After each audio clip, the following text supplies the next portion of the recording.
Father's love. Everywhere I go, His presence surrounds me. I can see the hand, I can hear the voice, I can feel the touch of God. In the music of birds and rustle of leaves, I can hear the voice of the Father. In the thundering rain and whispering breeze, I can hear the voice of the Father.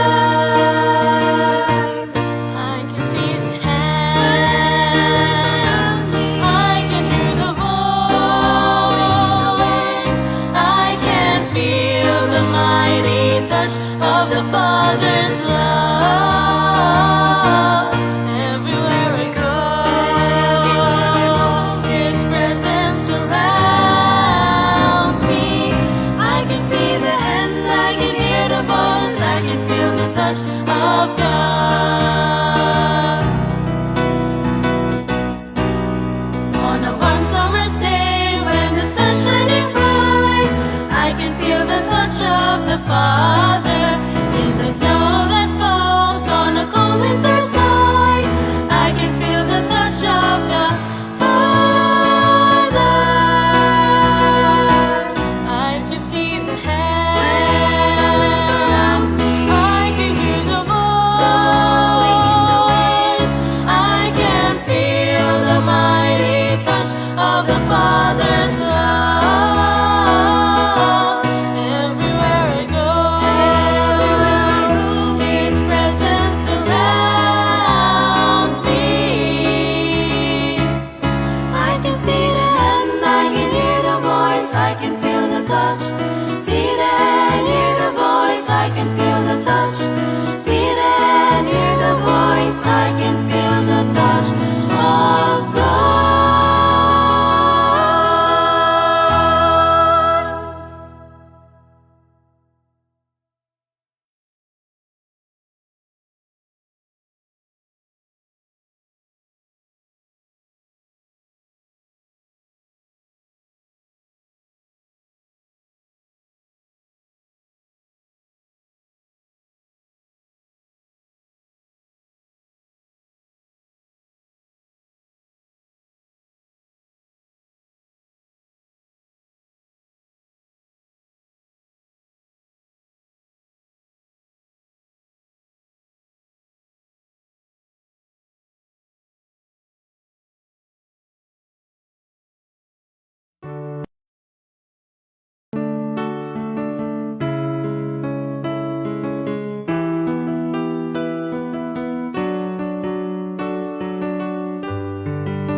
I stand here and think about just what He's done. I start counting my blessings one by one. I do not deserve all that He's done for me, but I'll praise Him forever through eternity.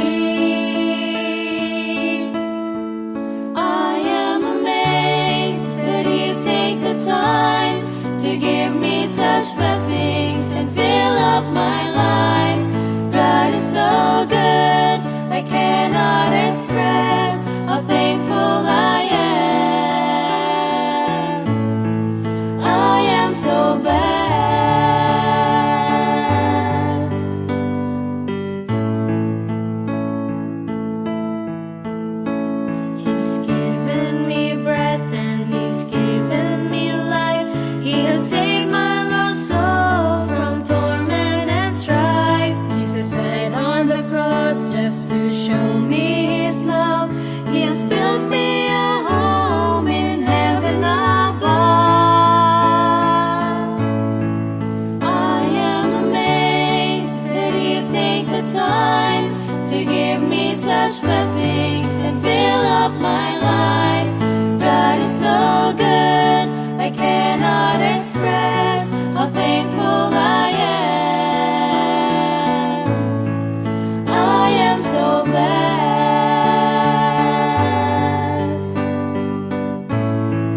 thankful as we journey this way, but His mercies are new every day.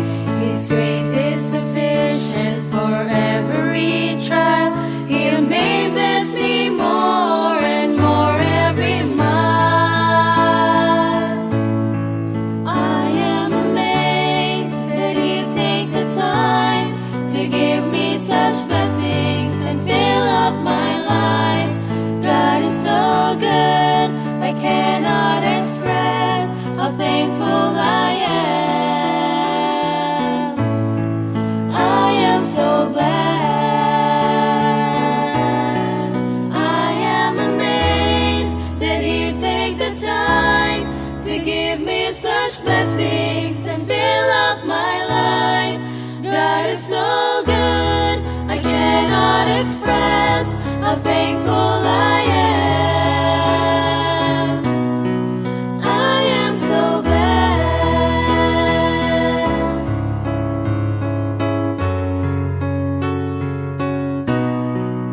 I am so blessed.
At sa habang panahon,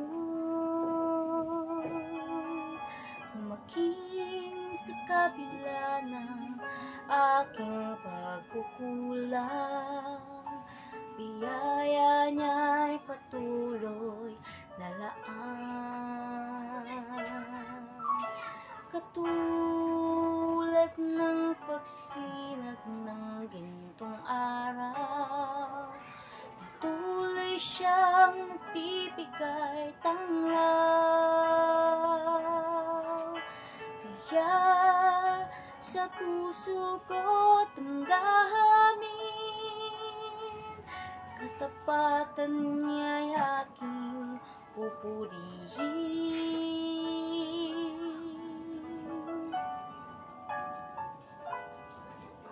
Dakila ka, O Diyos, tapat ngang tunay, magmula pa sa ugat ng aming lahi.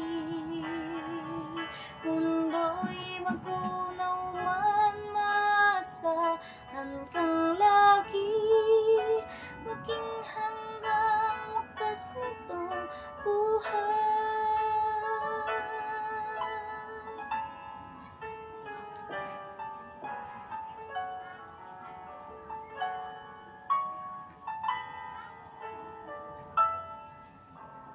Kaya, O Diyos, ika'y aking pupurihin, sa buong mundo'y aking awitin. Dakilang iyong katapatan, pag-ibig mo'y walang hanggan.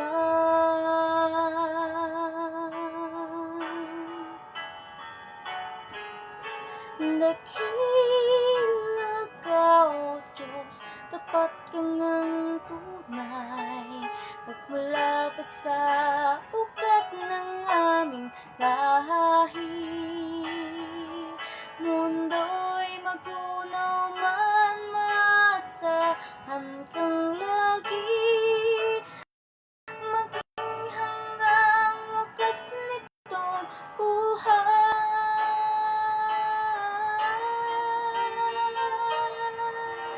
Dakila ka, O Diyos, sa habang panahon, katapatan mo'y matibay na sandigan.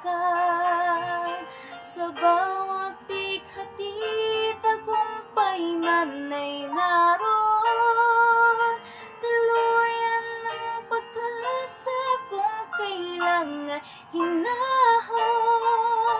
Pag-ibig mangalay sa amin noon hanggang ngayon, dakila ka, O Diyos.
Magandang gabi po sa bawat isa and welcome sa atin pong family altar ngayon pong araw ng Thursday, and purihin ng Panginoon sapagkat muli na naman po tayong makapag-aaral ng salita ng Diyos. Pero bago po ang lahat, gusto po muna nating i-welcome yung mga kapatirang naka-join po sa atin for this evening. Ano po? Syempre, kayo po ay mahalaga ngayong gabi sa atin po ng pag-aaralan ng salita po ng Panginoon. Kaya bawat isa po ay welcome natin sa atin po ng service for this evening.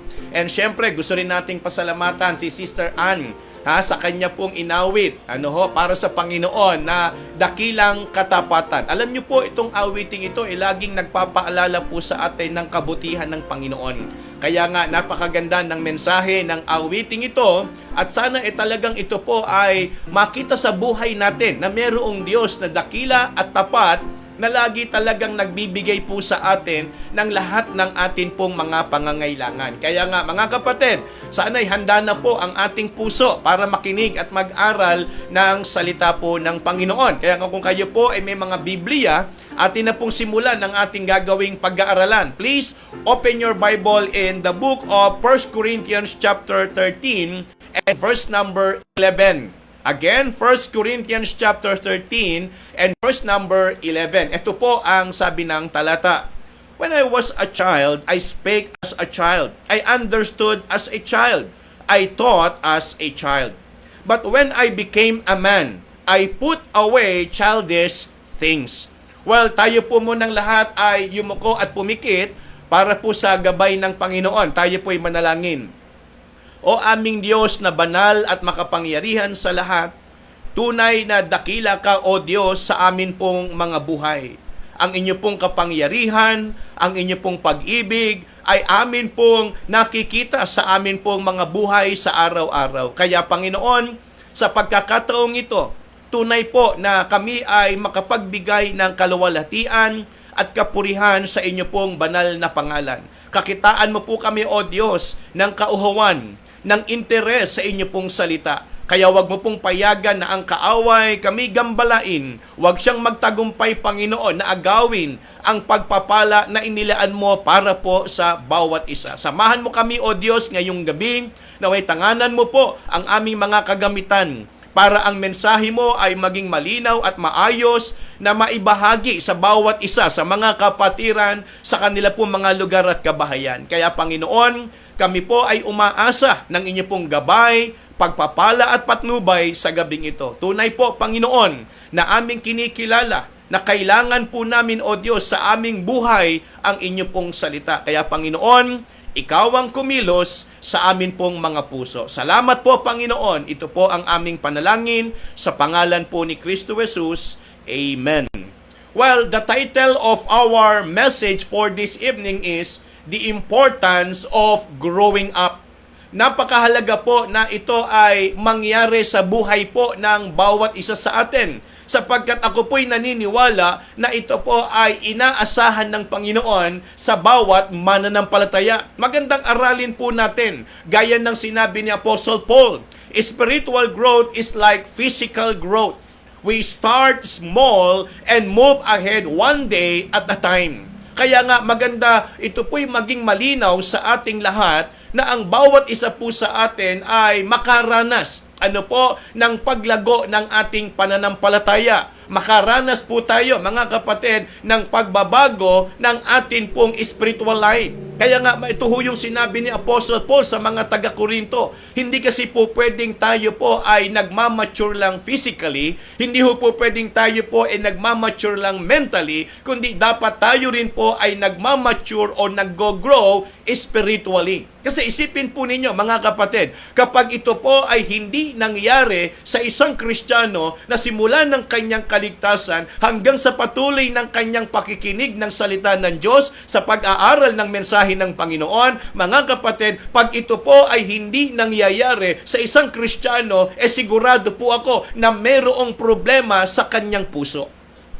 May problema sa kanyang kalooban. Hindi po pwedeng Kristiyano tayo na sa atin ng salita ng Panginoon, na sa atin ng banal na Espiritu, nang wala pong mangyayaring pagbabago. Nang hindi ho tayo mag-grow o magmamature sa atin pong spiritual life. Kaya nga naniniwala ako, dapat ang paglago, sabi ko nga kanina, spiritual growth is like physical growth. So, ibig sabihin, parang ito dapat maging natural. It must be natural sa isang tunay na naligtas. Kasi, kung titignan natin, ang isang ipinanganak, physically, pakainin man yan o hindi, darating sa punto na yan po ay magkakaroon ng changes. Yung bagong panganak, ilang araw lang, mapapansin po ninyo, nag-iiba yung texture ng balat. Unti-unti hanggang sa lumipas ang panahon, yung kanyang mga kamay, nagkakaroon na, alam niyo po, gumagalaw, yung kanyang paa, hanggang sa dumilat yung kanyang mata, hanggang sa dumating sa panahon na yan, unti-unti nang nagsasalita. So anong ibig ko pong sabihin, mga kapatid? It must be natural. Kung ang pag-uusapan, physical growth. So mga kapatid, pagdating sa usapin ng spiritual, bagamat parang itinutulad po ito sa physical growth, pero ito po ay mas nangangailangan ng matinding atensyon para ito po ay mangyari sa ating lahat. Kaya kung gusto po natin na tayo po ay mag-grow ng tama, kung gusto nating mag-grow ng maayos, tingin ko po kailangan nating bigyan ng atensyon yung atin pong spiritual life. So kung ang katawan, hahayaan ho natin na wag ganun na lang, na basta na lang siya mabubuhay, hindi ho natin pakakainin ng tama, hindi ho natin aarugain ang isang bagong panganak, tingin ko po, magmamature naman yan. Kaya lang, ito yung mga tinatawag na malnourished.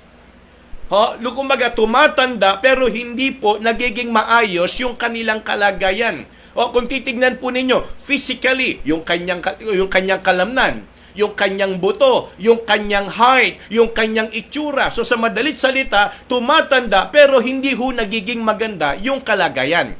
Kapag pinabayaan yung kanyang physical na pangangailangan. So ganun din po, pagdating sa spiritual side, pag hindi ho natin binigyan ng atensyon, yung ating kaluluwa, hindi siya kumakain ng tama, hindi nakakapakinig, ng mabuting mensahe ng Panginoon, pwede naman siyang magpatuloy na Kristiyano, pero parang kagaya po siya ng isang batang napabayaan, ang tawag din sa atin, malnourished. Tumatagal tayo sa church, nananatili tayo sa mundong ito, naligtas tayo, pero kung hindi po tayo nadidiligan ng salita ng Panginoon, mga kapatid, nagiging tigang, nagiging tuyot yung ating pananampalataya. Kaya, kung baga, ito man natural, pero kailangan pa ring alagaan.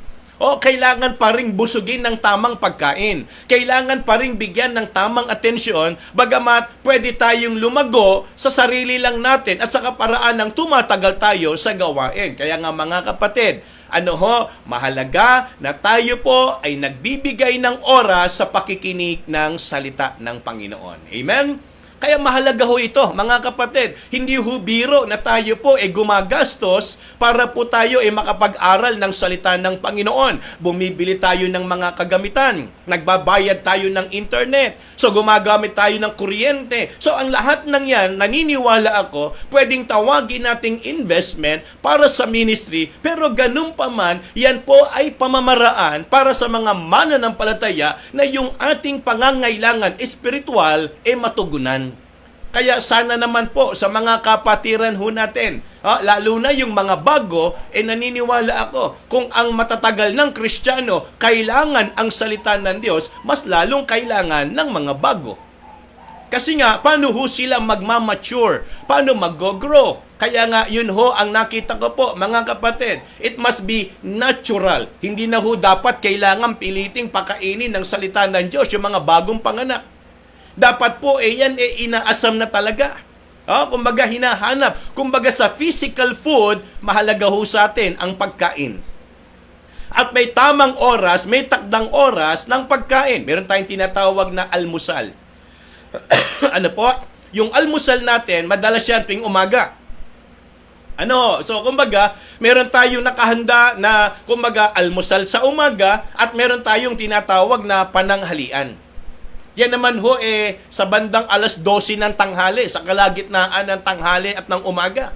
So meron tayong tinatawag na hapunan. So sa madalit salita, ang katawan natin ay natuturuan natin na sa mga ganong oras, kailangan tayong kumain. Well, kahit nga hindi ho tayo turuan, sa ganong oras, alam niyo ba may natural tayong reaksyon na kapag tayo ay nagugutom, nag-uutos siya na kailangan na tayong kumain.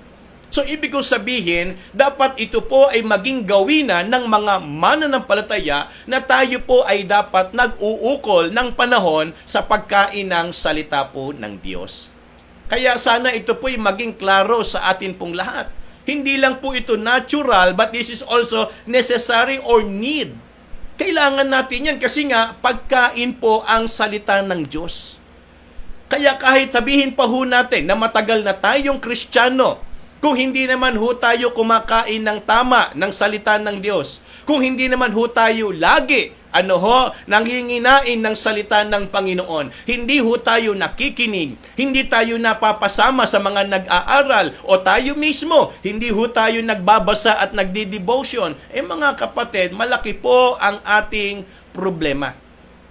Sapagkat nabubuhay ho tayong Kristiyano, pero sa harapan ng Panginoon, tayo po yung tinatawag na malnourished or masakit mang marinig o sabihin, ito po yung katotohanan. Tayo po yung mga natatawag na Kristiyanong immature or carnal. Kasi nga, hindi po nabubusog yung ating kaluluwa. Kaya kung titignan nyo ho, itong sinabi po ng Hebrews chapter 6, verse number 1, magandang paalala po ito sa ating lahat. Pakinggan po ninyo. Therefore, leaving the principles of the doctrine of Christ, let us go on unto perfection.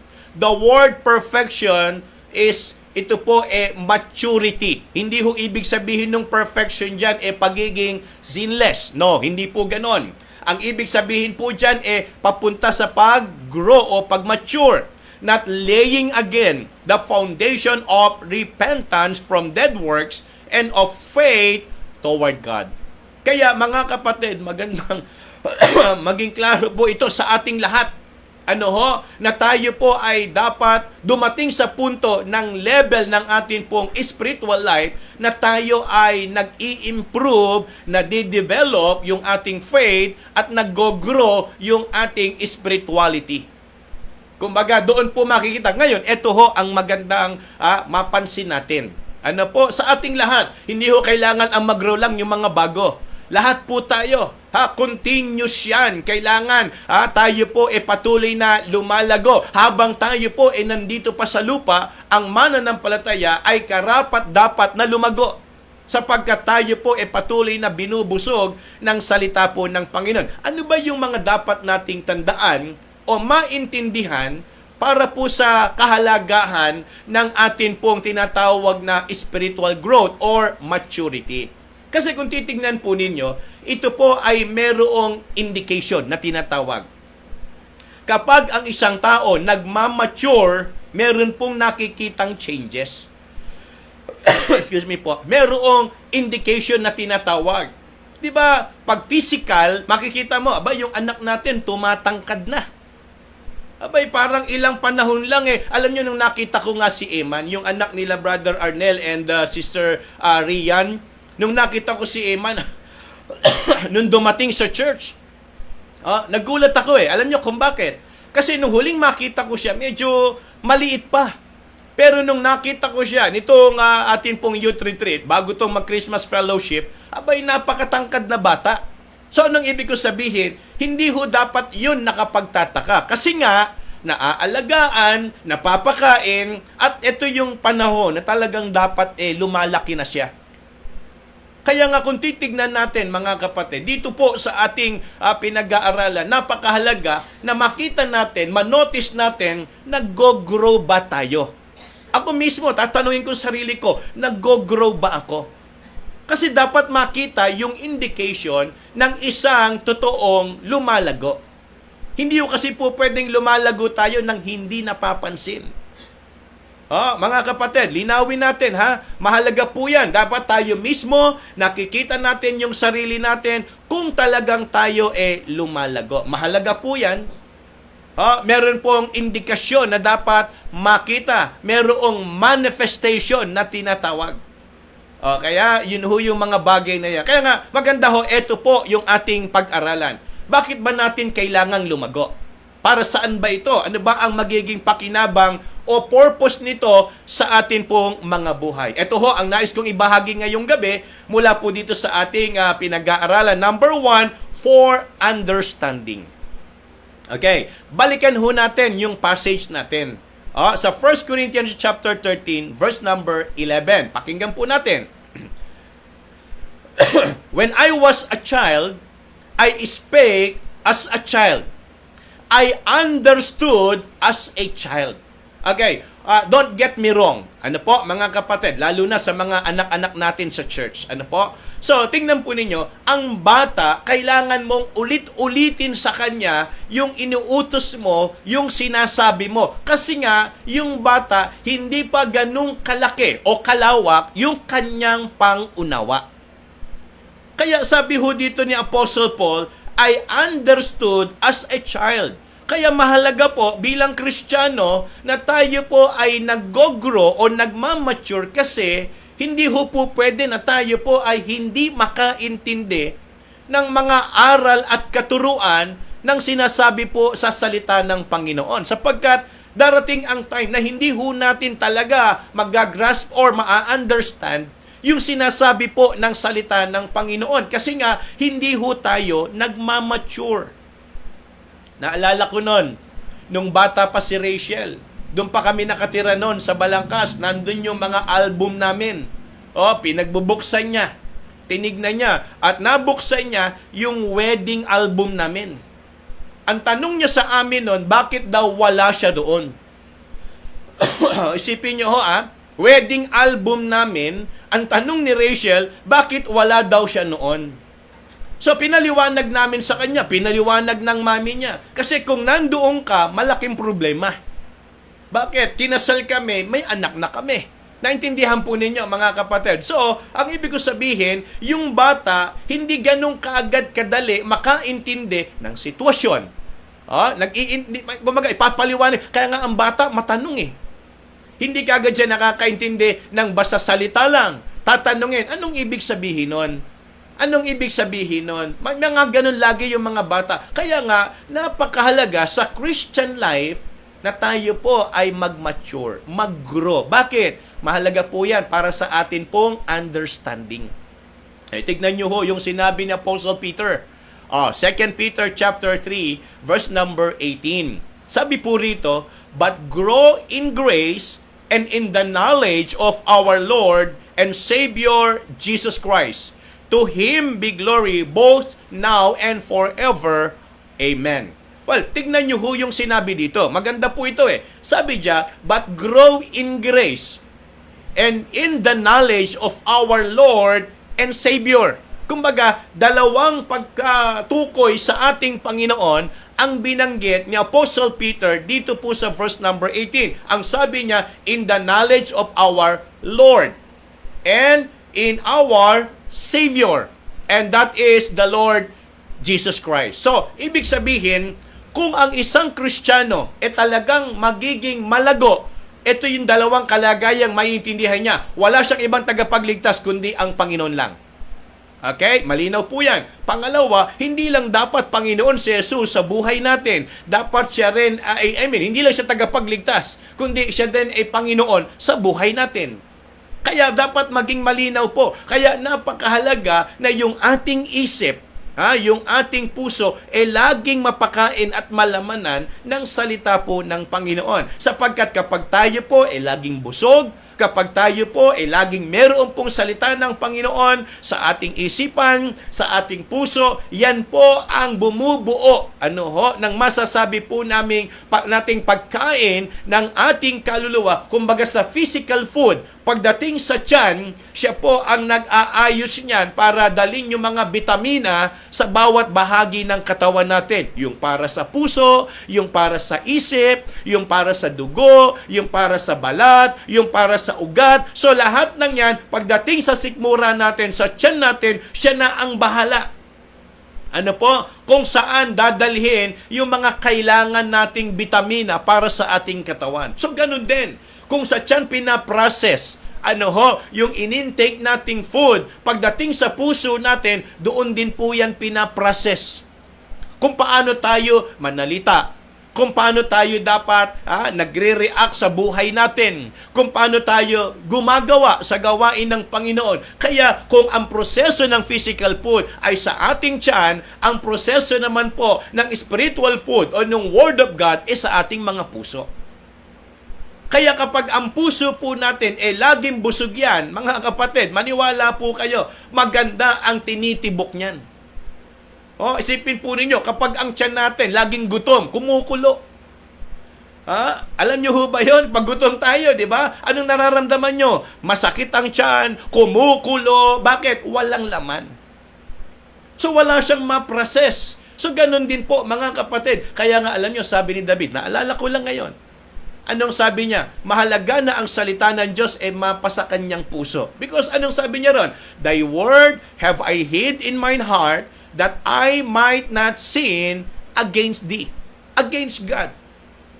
Tignan niyo po mga kapatid, yung salita ng Diyos makakatulong din para tayo po huwag magkasala sa harapan po ng Diyos. Kaya mahalaga po ang sinasabi nating pag-aaral ng salita ng Panginoon. Kaya mahalaga ho tayo po lumago. Kailangan tayo po mag-mature mga kapatid para maintindihan natin kung ano po ba ang ibig sabihin ng mensahe ng Diyos para sa atin. Tandaan po ninyo, sabi ni Apostle Paul, be not unwise, but understanding what the will of the Lord is. Kailangan po nating maintindihan ang salita ng Diyos sa atin pong mga buhay. Kailangan ho nating maintindihan ang kalooban ng Panginoon para po sa bawat isa. Mahalaga po yan mga kapatid. Kaya hindi ho tayo makasunod ng tama sa Panginoon, kulang po tayo ng pangunawa. Kaya may mga bata, minsan inutusan mo na bumabalik. Ano nga pala yung pinabili niyo po sa akin?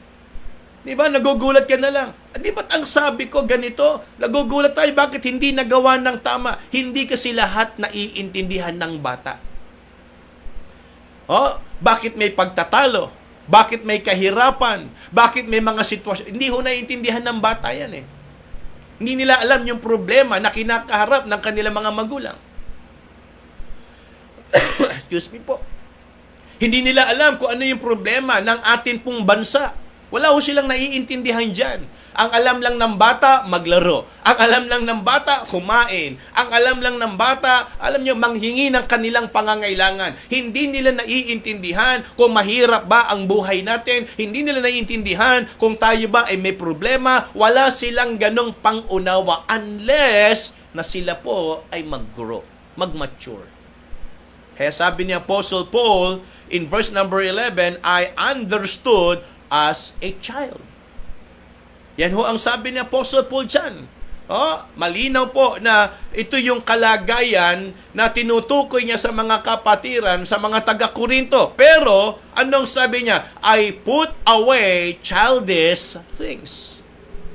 Kaya sana tayo rin po ay dumating din ho sa ganong level ng buhay natin na tayo po kinakailangang lumago para sa pangunawa. Tandaan po ninyo yan mga kapatid, kailangan tayong mag-mature for understanding. Second thing that I would like to share with you this evening is for learning. Para sa ikatututo. Tingnan natin, balikan ho natin. Diyan po yan sa mismong atin pong passage in 1 Corinthians chapter 13. Sabi po diyan, I spake as a child, I understood as a child, I taught as a child. So ano ba ang nasa isip ng mga bata? Ano ba ang tinatakbo ng isip ng mga bata? Kaya nga, di ba, meron tayo napapanood na commercial noon sa TV? Kung ano ang ginagawa ng matanda. Ano bang tawa doon? Para bang kung anong ginagawa ng matanda na mali, nagiging tama sa bata. Ginagaya tuloy. So anong ibig ko sabihin mga kapatid? Parang ganito po Yung isip ng bata, mamomold yan sa mga makikita at maririnig nila mula sa salita po ng Panginoon kung paano sa kanila itinuturo. Kasi tignan po ninyo, sabi po ng 2 Timothy chapter 2 and verse number 15, ito po'y sinabi ni Apostle Paul, hindi ho sa church. Para maintindihan natin na ang Book of Timothy ay personal epistle of Apostle Paul. Okay? Ibig sabihin, ang tinutukoy niya dyan, ang kausap niya dyan ay hindi po church. Ang kinakausap niya dyan, ang sinulatan niya dyan ay si Timothy. Ibig sabihin, ito po ay para kay Timothy. Ano po ang ibig sabihin nito? Verse number 15. 2 Timothy chapter 2. Study to shew thyself approved unto God, a workman that needeth not to be ashamed, rightly dividing the word of truth. So, para kay Apostle Paul, ang unang dapat suriin ni Timothy ay yung kanyang sarili. Bakit? Yung sinabi po diyang salitang study, ibig sabihin, be diligent, be sober, be watchful. Kumbaga, ang sabi ng Apostle Paul sa kanya, ikaw ay magbigay ng panahon sa iyong sarili na ikaw ay mag-aral ng salita ng Diyos ng tama at mabuti.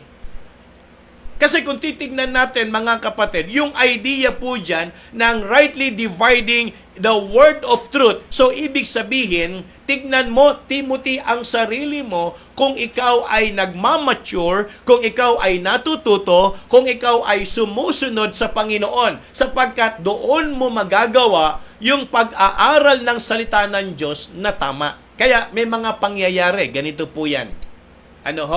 Yung mga nagbabasa ng Bible na hindi po nagagabayan ng mga, sabihin na natin mga kuya, ate sa church, minsan nagiging mali yung kanilang understanding. Kaya nga mahalaga po yung ating discipleship Mahalaga po yung tayo ay nagagabayan ng mga teachers natin, ng mga preachers, ng mga leaders natin pagdating po sa pag-aaral ng salita ng Diyos. Kaya kung kayo po'y may katanungan, wag ho kayong mahiyang lumapit sa amin. Wag ho kayong mahiyang magtanong, mga kapatid, sapagkat yan po ay obligasyon ng mga ate at kuya at ng mga nakatatanda sa ministry o sa church na gabayan yung mga bata. Kaya, ito po ang ginawa ni Apostle Paul. Ang ganda ho nung kanilang kumbaga mentoring. Sabi kasi ni Apostle Paul, study to show thyself. So, alamin mo, aralin mo yung sarili mo, tignan mo kung meron bang nangyayaring pagbabago. Kung ikaw ba papunta sa pagiging maayos sa harapan ng Diyos. Kasi kung gusto mong maging maayos ka sa harapan ng Panginoon, sabi niya, a workman that needeth not to be ashamed, rightly dividing the word of truth. Hindi ba may mga ganitong pangyayari?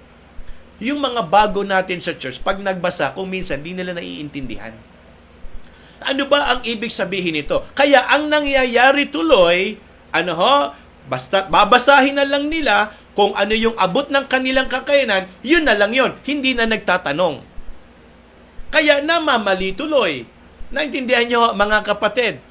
Mahalaga po na tayo lalo na yung mga nakakatanda natin sa church. Ang mas tamang gawin ho natin sa kanila, wag ho natin silang pagtawanan pag hindi ho nila naiintindihan yung Bible.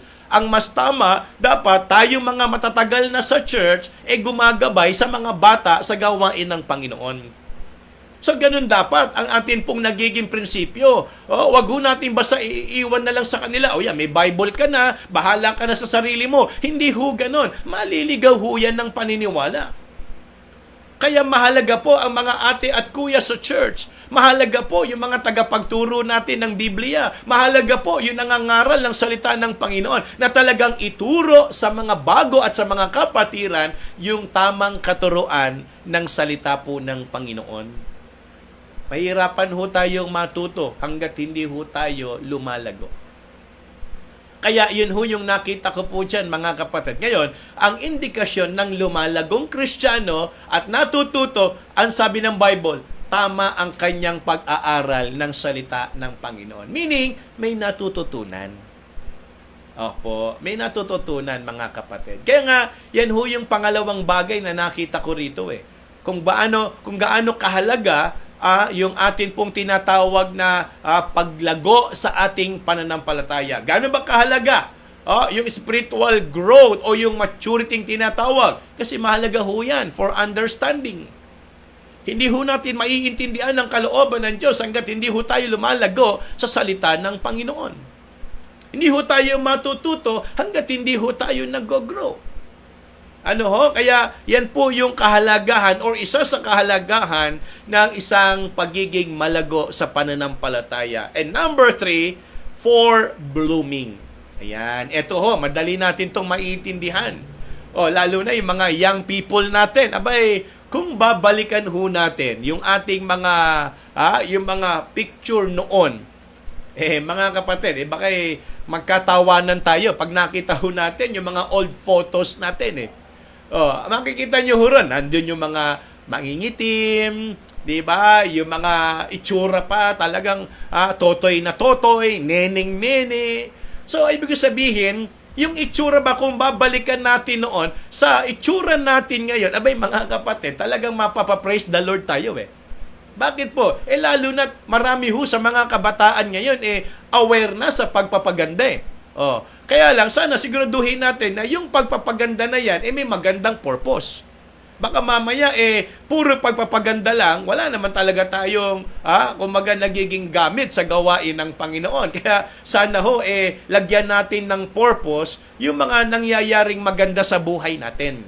Kasi tignan niyo po, hindi ba't pag pinag-usapan yung paglaki, paglago, pag-mature, karamihan po dyan, puro papunta doon sa pagganda Kasi pag hindi ho gumaganda at umaayos, lagi sinasabi natin, ako may problema itong batang ito.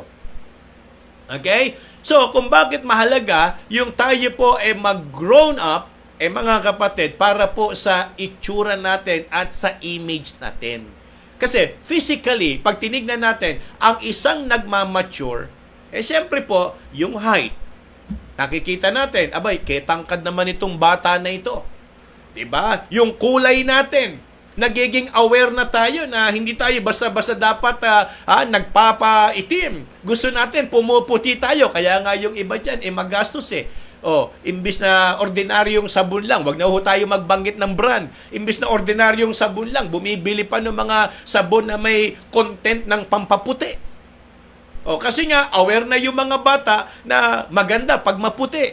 Yung iba sa atin, hindi lang nagpaputi, baka nagpapapayat pa. Kaya nga, di ba, ito madalas natin nadidinig, pabagong taon di ba, ano yung sinasabi ng marami dyan? Nako, hindi na ako kakain ng marami.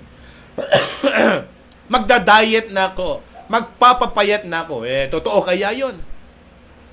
Ilang taon na yan di ba? Taon-taon na natin sinasabi, nako, magbabawas na ako ng tiyan. Nako, hindi na ako kakain ng maraming kanin. Ay, nako po, mga kapatid, panalangin na lang ho natin yan. Lagi na lang maraming nagsasabing magda-diet na. Pero pag nandyan ang masasarap na pagkain, next year na lang. Kita nyo na, mga kapatid. So, ibig sabihin, yung atin pong tinatawag na growth or maturity, nagdadala dapat sa atin sa ikagaganda natin. Siyempre, ang idea nito yung paningin ng Diyos sa buhay natin. Dapat tayo po gumaganda sa mata ng Panginoon. Kasi nga, nagmamature tayo. Imagine po ninyo, di ba? Andyan yung hindi lang tumatangkad, yung buhok, humahaba. So, yung itsura, nag-iiba. Di ba? May mga ganyan. Tumatangos yung ilong, di ba? Nagkakaroon ng cheekbone, and then doon mo na nakikita na talaga, abay, kaganda naman itong batang ito. Abay, kay gwapo naman itong batang ito. Kasi nga, nag-go-grow siya. Pero pag sa katagalan, walang nagiging changes at ganun pa rin, mga kapatid, naku po may problema. Opo, may problema. Kaya kung sa Christian life din ho natin titignan, hindi ho po pwedeng hindi ho tayo mag-grow. Kaya sabi nga po dito sa Ephesians chapter 4, verse number 13, the Bible says, till we all come in the unity of the faith and of the knowledge of the Son of God unto a perfect man. Okay? Unto the measure of the stature of the fullness of Christ. So, ibig sabihin, ito po, ang makita dapat sa atin bilang lumalago, ito po yan mga kapatid, para mas madali ho sa atin. Ang itsura natin bilang mga nagkakaroon ng pagbabago, dapat yan po pagpapunta sa ganda. Pagiging maayos. Dapat ganun po ang ating maging kalagayan. Kaya noon kasi, wala hong ganyang mga sabon-sabon nung panahon namin. Ewan ko po, nung kung inabot nyo to, kami nga nun, biro-biro, ewan ko kami magkakapatid, ewan ko, bumili pa kami ng perla Alam nyo ba yung sabon na perla? Aba, yan ho ang ginagamit namin sa mukha namin, akala namin pero nung panahon na yun, babalikan, parang sikat yata na sabon nun, CY Gabriel. Gabriel ba? CY Gabriel. Parang ganun ang tunog. Di ba? Pag may pera ka, CY Gabriel. Pag wala kang pera, perla. Oh, alam ko yung perla, panlaba yan eh. Oh, ginagamit siya. Pero kami, naku po, para pumuti lang ang mukha. Tapos, nauso pa yung mga astringent, nauso pa yung mga, naku. Kasi nga, naging aware na ang tao na habang nagkakaedad at nag-gogro, dapat gumaganda ang itsura. Mga kapatid, ganun din ho sa atin. Sa spiritual side, alam nyo ho, maganda po ang bunga ng maturity ng atin pong pananampalataya. Kaya kapag hindi ho nangyari yan, mga kapatid, hindi lang ho tayo naapektuhan sa ating buhay, kundi yung tingin sa atin ng Panginoon, hindi rin ho nagiging maayos. Kaya ang idea po nung verse number 13 in Ephesians chapter 4, ang sabi po dyan, unto a perfect man. Again, yung idea ng perfect means matured. Dapat doon tayo papunta sa pagiging grown up. Kasi alam nyo ho, kapag ang bata, mahirap kausap yan kung ang pag-uusapan, seryosong bagay. Alam naman natin na ang ministry ay hindi ho lugar ng laruan eh. Alam naman ho natin na ang ministry ay hindi ho lugar ng, alam nyo po, pang sarili lang natin. Ang ministry ay gawain po yan ng Panginoon. Dapat siniseryoso natin yan, dapat ginagawa natin yan ng maayos. Kaya nga, sa idea ng usaping ministry, mahirapan ho tayong isama yung mga kapatirang hindi ho nag-gogro. Kahit anong pilit mo dyan na umaten, kahit anong pilit mo dyan magbigay, kahit anong pilit mo dyan na sumama sa paglilingkod, hindi yan sasama sapagkat hindi niya naiintindihan yan. Kung gaano kahalaga, kung bakit natin ginagawa, hindi niya ho naiintindihan yan. Ang gusto niya lang, yung mga masasayang ginagawa sa church. Ito ho yan ha, kumbaga no offense. Ang gusto lang ho niyan yung kapag may mga activity masasaya. Yung mga programa na magbibigay sa kanya ng happiness. Pero pag yan, bibigyan mo na ng responsibilidad. Subukan yung ayain yung bata na maglaro. Subukan yung ayain yung bata na kumain sa labas. Nagmamadali pa yan. Pero subukan mo yung paghugasin ng pinggan, paglinisin mo ng bahay. Ay, nako. Baka sabihin niyan, mamaya na lang, iba na lang. Ewan ko po, hindi ko po nila lahat. Pero kadalasan, yan ang nagiging reaksyon. Kasi nga, hindi nila naiintindihan yung salitang responsibilidad. Kaya mga kapatid, mahalaga po na tayo ay lumago sa atin pong buhay pananampalataya. Kaya nga para po sa ating paglulundo, sabi po ng 2 Corinthians chapter 13 and verse number 5, examine yourselves whether ye be in the faith. Prove your own selves, know ye not your own selves, how that Jesus Christ is in you, except ye be reprobates. Mga kapatid, wala tayong dapat ibang tignan o salaminin kundi ang sarili natin. Sapagkat tignan natin sa salamin ng salita ng Diyos kung tayo ba ay nagmamature. Kung tayo ba ay lumalago. Gaya ng sinabi ko kanina sa introduction, merong indication ang isang nagmamature. May nababago sa kanyang kalagayan. Kaya nga sana sa gabing ito pong ating naging pag-aaral, tunay po na naging pagpapala para po sa ating lahat. Manalangin po tayo. Panginoon, salamat po sa inyong ginawang pagtuturo sa amin. Salamat po sa biyaya at kagandahan ng inyong pong salita. Tunay po na ang mensaheng ito ay maalala namin sa aming mga buhay kung gaano kahalaga ang paglago ng aming pong pananampalataya. Kaya Panginoon, sa iyo ko na po ipinagkakatagubilin ang lahat ng mga nakinig. Tunay po na inyo po silang kausapin, tunay po na inyo po silang pagpalain. Again, Lord, maraming salamat. Ito po ang aming panalangin sa pangalan po ni Kristo Jesus. Amen. Amen. So, maraming salamat po sa mga kapatirang nakapakinig ng mensahe po ng Panginoon. Pero wag muna ho kayong umalis, mga kapatid, sapagkat tayo po ay mananalangin para po sa mga oras na ito. Panoorin po natin yung mga pamilya at kapatiran na atin pong ipagpe-pray for this evening.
nag-celebrate nila pong birthday. Ano po? So sige po, manalangin muna tayo.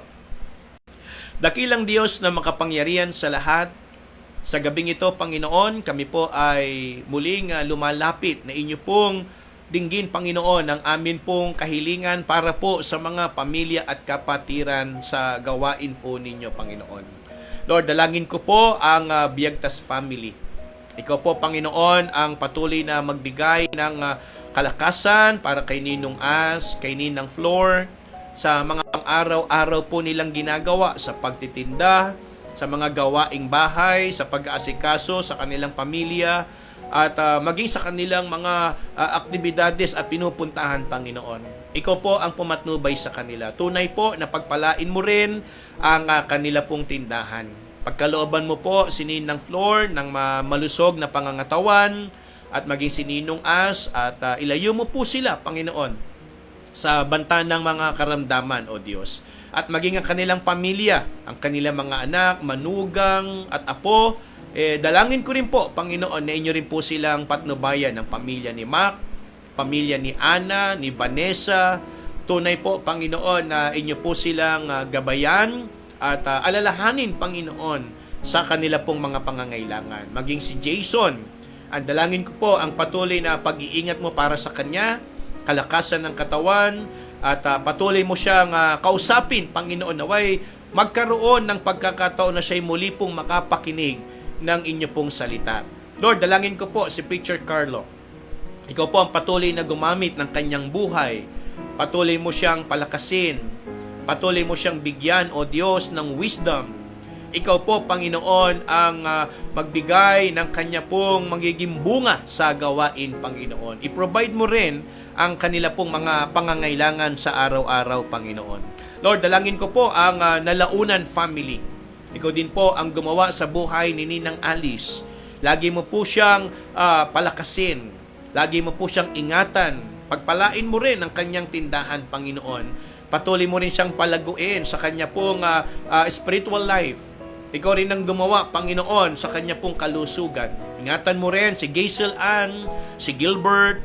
Dalangin ko po, Panginoon, ang patuloy na paggawa mo sa kanila pong mga buhay. Lagi mo po silang protektahan. Lagi mo po silang bigyan ng maayos na pangangatawan.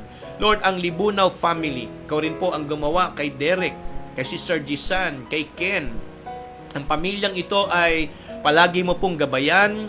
I-provide mo rin ang kanilang kailangan, wisdom para kay Ken sa pag-aaral at spiritual growth para po sa kanila, Panginoon. Tunay po na ikaw ang tumugon din ng kanilang mga kailangan, maging kay Len at kay Kimiko, ang Biado family, Lord. Dalangin ko po ang patuloy na paggawa mo sa kanilang pangangailangan at buhay. Lord, dalangin ko rin po ang Bakulpo family. Ikaw po, Panginoon, ang magbigay ng wisdom kay Pastor Chris sa kanya pong pangunguna sa gawain dyan po sa Kalbayog. Patuloy mo siyang bigyan ng kalakasan ng katawan, provision sa kanila pong pangangailangan sa gawain at maging sa kanyang mga pang-araw-araw na gastusin, Panginoon. Patuloy mo rin siyang palakasin ang kanya pong kalusugan, Panginoon. Tunay na inyo pong bantayan ang mga nararamdaman niya, inyo po itong bigyan ng kagalingan. Ikaw po, Panginoon, na mag-provide para sa kanyang gamot, para sa mga pang-araw-araw na kailangan po niyang bilhin at sa mga bayarin, Panginoon.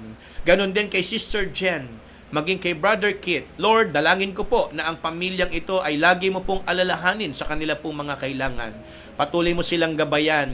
I-provide mo, Panginoon, ang kanila pong kailangan spiritually, physically, and materially, and financially, Panginoon. Ingatan mo, Sister Jen, sa kanyang pagtatrabaho, karunungan para kay Kit sa pag-aaral, and provision sa lahat ng kanilang gastusin, Panginoon. Maging kay Nanay Denden, dalangin ko rin po ang patuloy na pag-iingat mo para sa kanya. Patuloy mo siyang palakasin, biyayaan ng marami pang taon at mahabang buhay, Panginoon. Nang malusog ang kanyang pangangatawan.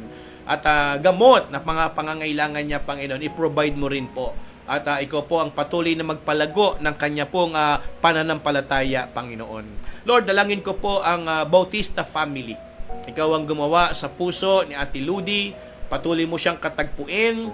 Naway maramdaman niya, Panginoon, ang pagkilos mo sa kanya pong buhay at mabigyan niya muli ng kahalagahan ang pag-aaral ng inyo pong salita, maging sa inyong gawain, Panginoon. Patuloy mo siyang gabayan, palakasin, at maging si Kuya Ronald, ingatan mo siya sa kanyang pang-araw-araw na trabaho, maging si Brother JM, si Jacqueline, si Clarence, naway ang pamilyang ito, Panginoon, ay inilalapit ko po sa inyo. Inyo po silang kausapin, inyo po silang abutin, katagpuin, Panginoon. Patuloy kang gumawa sa kanila pong mga buhay, patuloy kang kumilos sa kanilang mga puso. Lord, dalangin ko po ang pamilya ni Deacon Ronald, ang Lacuna family. Ikaw po ang patuloy na pumatnubay sa kanya. Patuloy mo siyang bigyan ng kalakasan ng katawan, patuloy mo po siyang biyayaan ng karunungan at kalaguang espiritual, Panginoon. Maging ang kanya pong katawan, patuloy mo pong palakasin. Ilayo mo po sila sa anumang mga aberya sa karagatan, at patuloy mo siyang bigyan, O Diyos, ng lakas ng katawan sa kanyang mga ginagawa sa araw-araw. Dalangin ko po si Ninang Ana. Ikaw rin po, Panginoon, ang patuloy na magbigay sa kanya ng maayos na kalusugan. Ingatan mo po sila palagi. Patuloy mo silang tulungan sa pang-araw-araw nilang kailangan. Maging si Brother Sam, si Brother Aaron, si Brother Paul. Dalangin ko po ang guidance and protection mo para sa kanila. And Lord, please, patuloy ka rin pong mangusap sa kanila pong mga kalooban. Dalangin ko po ang patuloy na paggawa mo sa kanila pong buong pamilya. Ikaw po ang nakakakita ng kanilang mga kailangan. Kaya, O Diyos, dalangin ko po ang patuloy na provision ay ipagkaloob mo po para sa kanilang buong pamilya, O Diyos. Lord, dalangin ko rin po ang pamilya Balongayan, Herbolinga at Hadok. Ikaw po, Panginoon, ang gumawa sa pamilya nila Sister Lani, sa kanyang mga anak, kay Sander, kay Johnny Bell, kay Charmel. Dalangin ko po, Panginoon, ang patuloy na paggawa mo sa buhay ng bawat isa po sa kanila. Lord, ikaw din ang tumulong sa kanila pong mga pangangailangan. Dalangin ko po ang kalaguan sa kanila pong spiritual life. Naway, ang kanila pong mga naririnig maging paraan para po sa kanilang paglago, Panginoon. Lord, dalangin ko po ang provision and protection para po sa Herbolinga family. At dalangin ko po si Sir Joan, si Brother Kiel. Ikaw rin po, Panginoon, ang magbigay ng kalakasan ng katawan sa kanila. Patuloy mo pong hipuin ang puso ni Sister Joan. Ikaw po, Panginoon, ang nakakakita ng kanilang mga pangangailangan. Gumawa ka po sa buhay ni Sister Joan at ni Brother Kiel. Lord, dalangin ko rin po ang pamilya nila Ninang Kitten, ang Lacuna at Cagayan family. Lord, nilalapit ko po sa inyo si Ninang Kit. Patuloy mo po siyang biyayaan ng kalakasan, malusog na pangangatawan, kagalingan sa mga, kung meron man siyang iniindang karamdaman, Panginoon. I-provide mo ang kailangang gamot, ang doktor, kung ano pa man, para sa kanya pong ikagagaling at kalalakas ng kanyang katawan. Patuloy mo siyang palaguin sa kanya pong pananampalataya at patuloy mo siyang gamitin pa, Panginoon, sa inyo pong gawain. Dalangin ko po ang pamilya ni Sister Joan. Ikaw ang gumawa sa kanila. Patuloy mo po silang ingatan at i-provide mo rin ang kanilang kailangan, Panginoon. Dalangin ko po ang patuloy na pagkilos mo sa kanila pong mga buhay, Panginoon. Lord, dalangin ko rin po ang pamilya nila Kuya Tony. Ikaw rin po, O Diyos, ang magbigay ng kalakasan kay Tony, kay Ate Jean, at patuloy mo po silang tulungan, O Diyos, kanilang mga pang-araw-araw na pangangailangan. Alam ko po, Panginoon, na nakikita mo po ang kanilang needs every day. So Lord, dalangin ko po ang provision mo para sa kanila, good health para kay Kuya Tony and kay Ate Jean, at maging sa kanilang mga anak, Panginoon, kay Marvin, kay Kim, kay Kate, kay Karen, sa kanilang mga pamilya. Ang dalangin ko po, Panginoon, ng patuloy na pagkilos mo sa kanila pong mga buhay. Tulungan mo po ang pamilya nila, Kuya Tony, sa araw-araw. Lord, nilalapit ko rin po sa inyo ang pamilya ni Nanay Cristina Gueta. Ikaw rin po, Panginoon, ang magpalakas sa kanya. Patuloy mo po siyang gamitin sa gawain. I-provide mo rin, O Diyos, yung kanyang mga kailangan, maging ang kanyang mga apo, ang kanyang mga anak. Tulungan mo po sila, Panginoon, sa araw-araw. Amin pong inaalala rin si Nanay Rosita Andres sa kanyang kalagayan ngayon. Patuloy mo siyang biyayaan ng kalakasan, kalaguan, at patuloy mo po siyang patatagin, Panginoon, sa kanyang paglilingkod. sa kanyang kailangan sa araw-araw. Ikaw rin po, Panginoon, ang mag-provide ng mga ito. Lord, dalangin ko rin po sa inyo ang pamilya nila Nanay Luningning Ibes. Ikaw po, Panginoon, ang magpatuloy na magpala sa kanya at bigyan mo po siya, Panginoon, ng marami pang blessing sa kanyang buhay. Palakasin mo ang kanyang katawan. Lagi mo rin po siyang ingatan, Panginoon. Patuloy mo po siyang kausapin sa inyo pong mga salita. I-provide mo rin ang kanilang mga kailangan. Hindi lang siya, maging ang kanya pong mga anak at maging ang kanya pong buong pamilya, Panginoon. Tulungan mo po ang pamilya ni Nanay Luningning. Gabayan mo siya dyan po sa UK at ang kanya pong kalusugan ay tunay po na maging okay at maayos, Panginoon, sa kanya po mga kalagayan. Maging ang pamilya ni Sister Tintin. Ikaw rin po, Panginoon, ang gumawa kay Jessie, kay Jesiah. I-provide mo rin ang kanilang kailangan. Patuloy mo silang kausapin, Panginoon, at patuloy kang gumawa sa kanilang buhay. Maging kay Sister Grace at kay Wilson. Dalangin ko rin po, Panginoon, ang patuloy na paggawa mo sa buhay ng mag-asawang ito. Patuloy mo silang gabayan, patuloy mo po silang katagpuin, Panginoon. Lord, nilalapit ko rin po sa inyo ang pamilya ni Sister Mati, ang Hekilio at ang Siasol family, Panginoon. Ikaw po ang patuloy na magbigay ng kalakasan sa kanila. I-provide mo ang kanilang kailangan, maging si Marivic, kay Louie, kay JR, at sa iba pang mga anak ni Ate Mati, Panginoon. Ingatan mo rin po sila, ang kanyang mga apo. Ikaw po ang mag-provide ng lahat ng kanilang kailangan at patuloy na kalakasan ng katawan para kay Sister Mati. Patuloy mo po siyang pagpalain ang kanyang negosyo, ang kanyang trabaho, Panginoon. Nawa tunay po na makaranas ng biyaya mo, Panginoon, at pagpapala mo. Ikaw po, O Diyos, ang patuloy na hinihilingan namin para po sa kanilang mga pangangailangan at kalaguan. Lord, nilalapit ko rin po sa inyo ang Deanla family. Ikaw po ang patuloy na mangusap sa puso ni Brother Ray. Patuloy mo po siyang katagpuin. Ikaw po, Panginoon, ang pumatnubay sa kanya. Ganun din kay Sister Gypsy. Kalakasan din ng katawan, patnubay, at marami pang pagpapala ang ipagkaloob mo para sa kanilang family, maging sa kanilang negosyo at trabaho, Panginoon. Lagi mo pong ito'y alalahanin, dalawin mo po ito ng pagpapala, at tunay na ikaw po ang magbigay ng lahat ng kanilang mga pangangailangan, maging ng kanilang mga anak.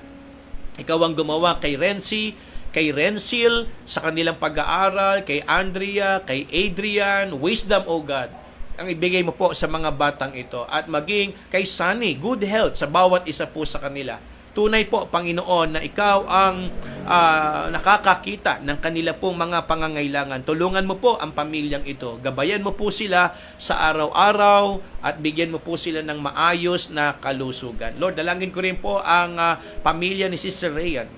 Si Brother Arnel, si Eman, ay patuloy mo po silang gabayan, patuloy mo silang ingatan, at i-provide mo rin yung kanilang mga kailangan, Panginoon. Gumawa ka po sa kanilang mga buhay, maging kay Brother Michael, Panginoon. Tulungan mo rin po siya sa kanya po mga pangangailangan sa araw-araw. Lord, dalangin ko rin po sa inyo ang pamilya nila Ate Judy, ang Manahan family.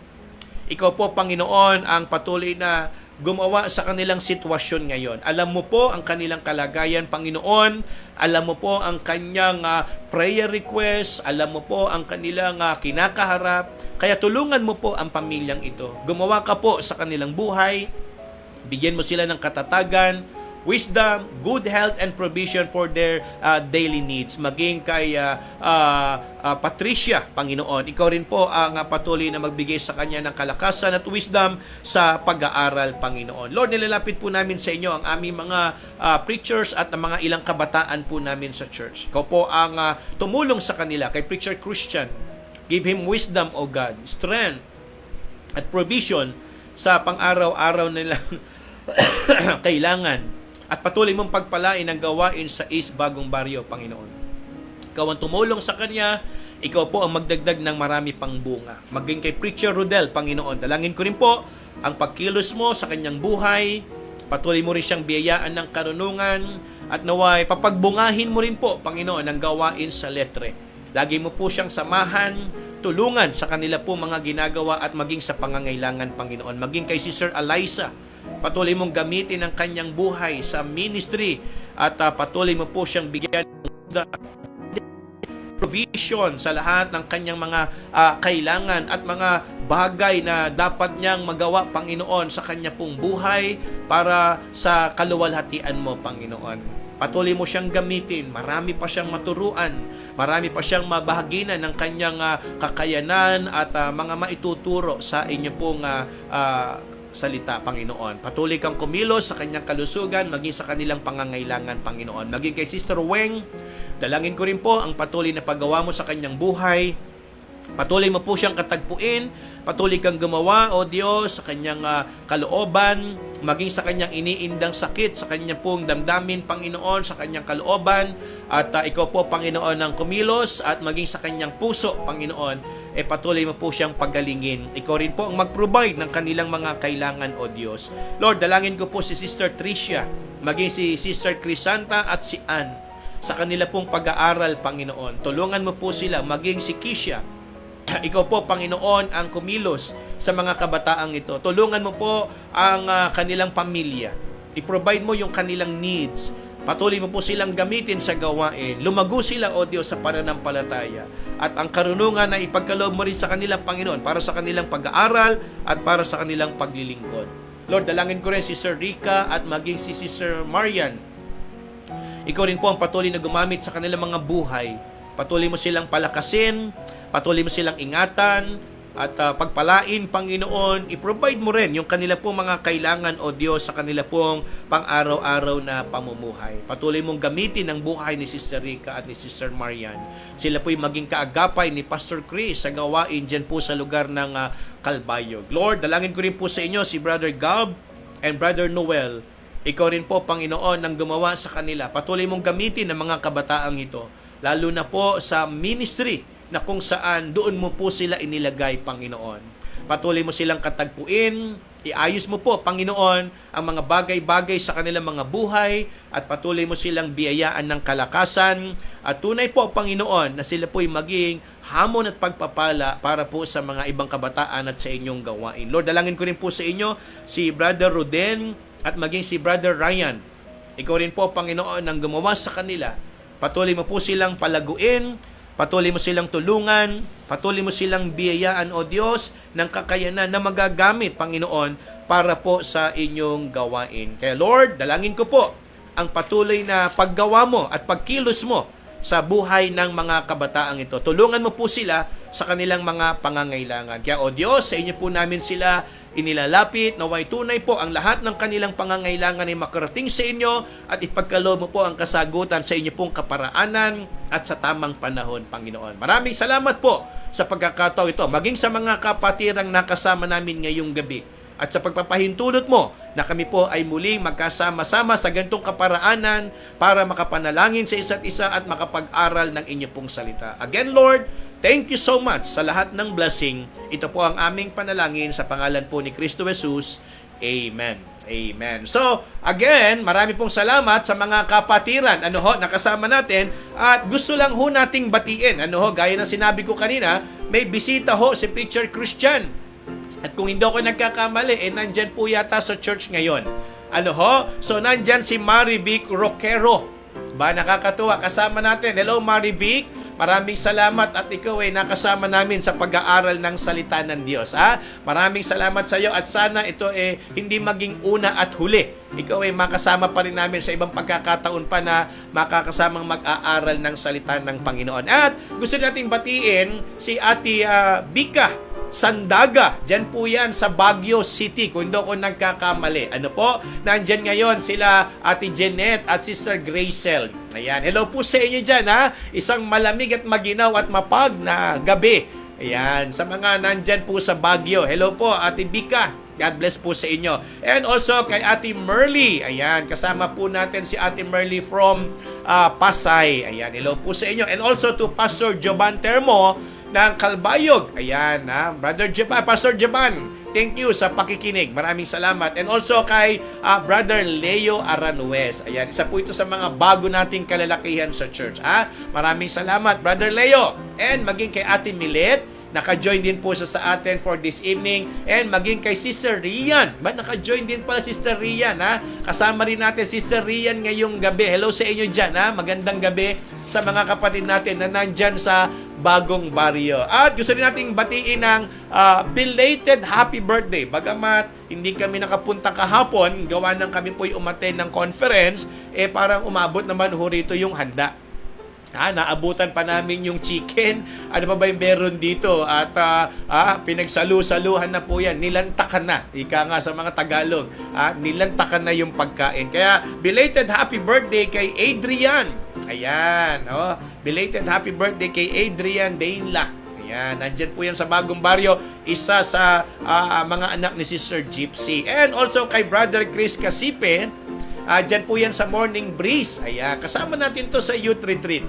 Isa to sa mga makikisig na kalalakihan natin dyan sa mga umaten ng youth retreat. Kaya magandang gabi sa inyo and belated happy birthday na rin, ha? Kay Adrian at maging kay Brother Chris. Again, sa lahat ho ng mga nag-join, maraming salamat. God bless you and to God be the glory.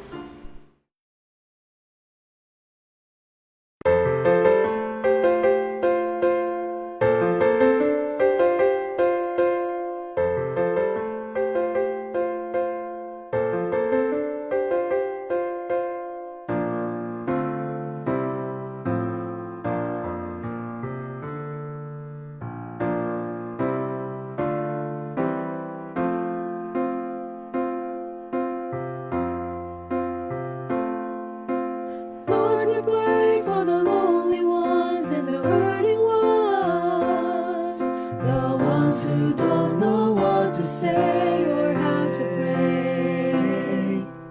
Lord, we pray for the broken hearts and the shattered hearts, The ones now groping in the dark, Lord, be the spark. And so we pray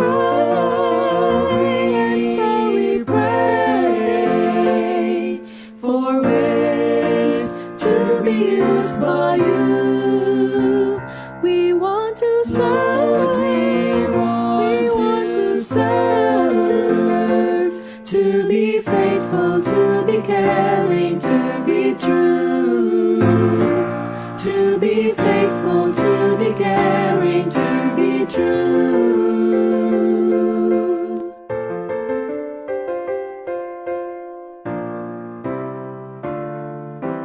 Lord, we pray for the lonely ones and the hurting ones, The ones who don't know what to say or how to pray. Lord, we reach for the falling ones and the searching ones, the ones who seem to lose their way.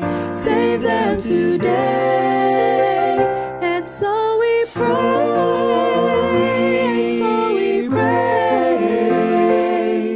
for ways to be used by you. We want to serve, we want to serve, to be faithful, to be caring, to be true, to be faithful, to be caring. Lord, we pray, and so we pray for ways to be used by you. We want to serve, we want to serve, to be faithful, to be caring. Lord, we pray for the lonely ones. Lord, we pray for the broken hearts. Lord, we reach for the fallen ones, to be true.